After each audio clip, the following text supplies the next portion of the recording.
Hi, I'm Rebecca Ball-Carcel. Let's talk about Amy Tan's short story, Two Kinds.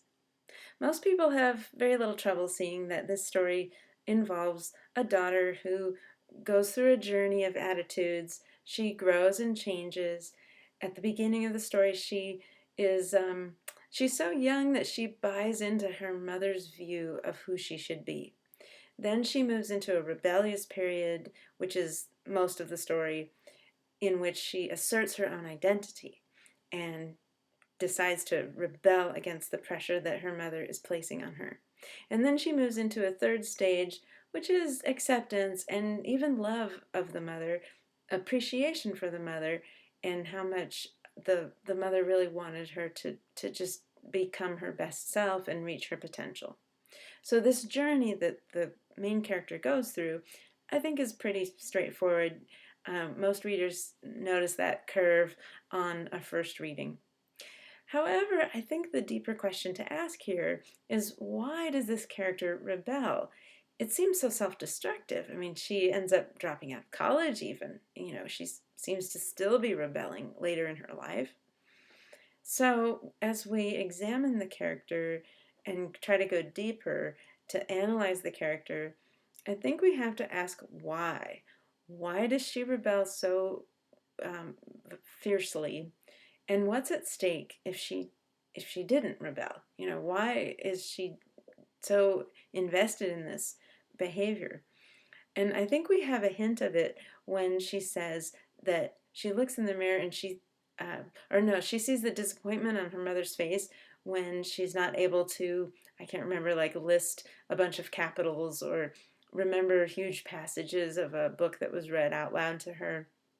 So the mother's face is disappointed, and the main character says, I felt like something within me starting to die.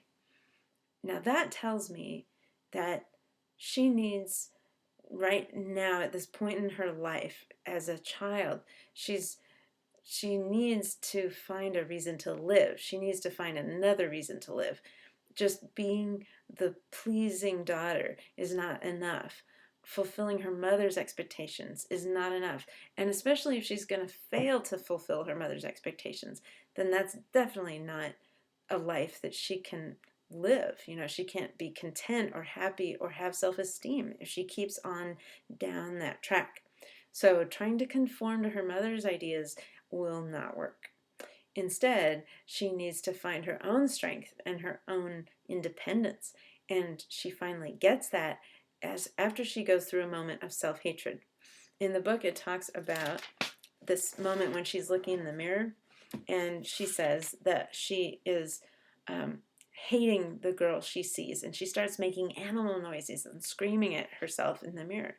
Wow, so this is a moment that is full of self-recrimination, and she hates that person in the mirror because she's saying that person is failing at being who she needs to be. Well, so instead of trying to change who she is, she decides to change her attitude toward what's going on around her. And this is self-protective. This is necessary for her to not die, as she says. So this is actually a positive thing. She needs to assert her identity in order to survive mentally, emotionally. And her self-esteem is not going to crack after all. She's going to rebel, she's going to assert herself, and she's going to be as strong against her mother as her mother has been at trying to push her. So mother and daughter are more alike than it might seem. And certainly the daughter doesn't think they're anything alike. But we can see that this strength that comes out is very similar to the mother's strength. So when we're asking ourselves, why does she rebel? Now we can see that it's out of necessity.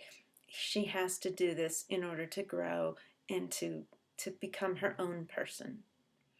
All right, now I said the second thing I wanted to mention about this story is the immigrant experience and the immigrant perspective. The very first line of the story is, my mother thought you could be anything in America, something kind of like that. The mother comes to the United States from China. She's had a life of horrific losses and tragedy. So coming to America is a new start for her. And she has these outsized expectations, this exaggerated idea of what's possible in the United States. And she puts all of that onto the daughter. So all the hopes and dreams that she has for the daughter are, a little bit larger than life, hard to achieve, not very realistic. And then on top of that, we have these daughters that she had back in China who died. And so all the hopes and dreams that might have been hoped for those children now get pushed onto this daughter as well. That's a lot of pressure. And daughters and sons of immigrants generally do have a lot of pressure on them in real life because uh, that parent generation has made a lot of sacrifices, leaving home, leaving country, leaving language, leaving culture in order to give the children a chance in the new country. So this whole story can be seen through that lens, that the hopes of the family, the sacrifices of the family are all so that this daughter can succeed and become something and take advantage of being here in the United States. And I'm going to add one other little wrinkle, and that is that it turns out that the daughter does assimilate very well into the American culture. Because what does she do? She asserts her independence. And what's more United States like than that?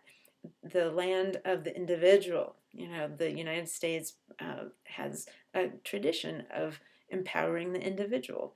So this daughter, to the surprise of the parents, especially the mother, asserts her individuality and says, "This is who I am."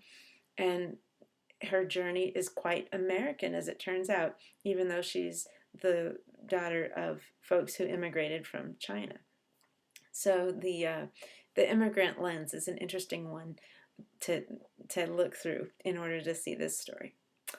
All right, so that's a little bit about character and sort of theme, I guess.